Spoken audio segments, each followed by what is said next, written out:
Nazdar lidi, vítám vás u mého prvního samostatného let's playe, ve kterém si ukážeme nějakou tu past na griefry.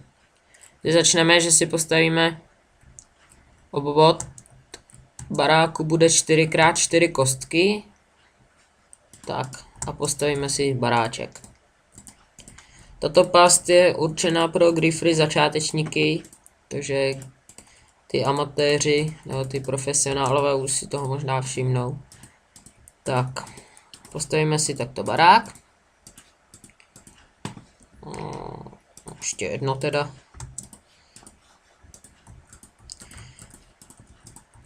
Tak. Normálně střechu.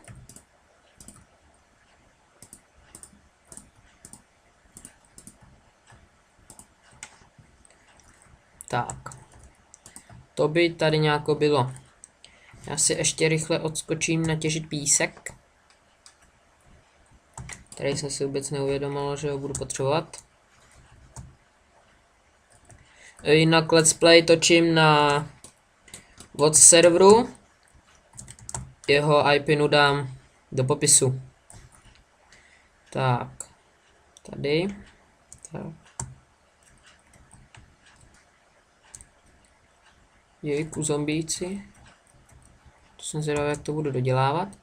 Tak, sem si hodíme k zadní stěně nějaký kovy. Wow, zombie.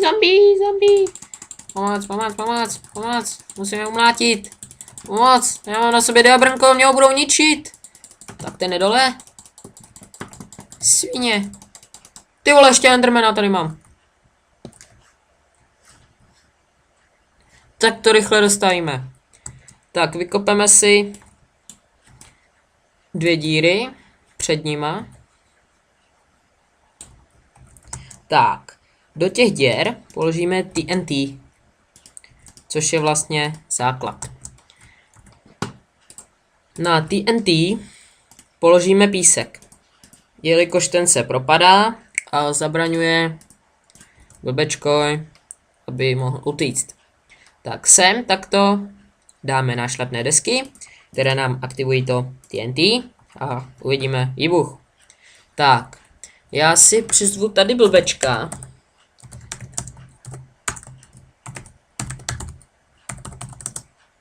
Který snad bude tak hodný a přijde sem. Tak. Blbečku, kde pak jsi? Blbečku.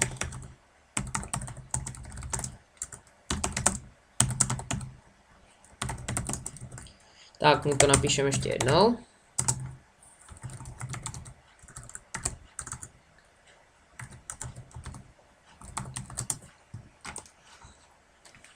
Tak.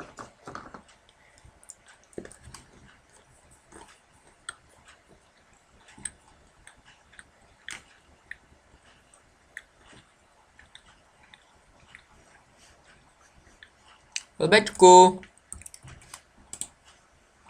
Tak, já se za nima rychle připojím na Skype.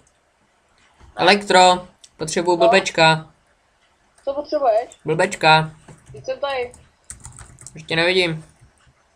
Jsem vedle tebe. Ještě jsem tě viděl. Zajdi tamhle do těch dveří. Tak my se jenom díváme zpovzdálí. Mám zajít? Ano, běž si zatěžit tamhle. Yes. Vidíte výbuch. A elektrokill je mrtvej. Já vás tímto zdravím a budu se na vás těšit u dalšího let's play. Zatím čabas.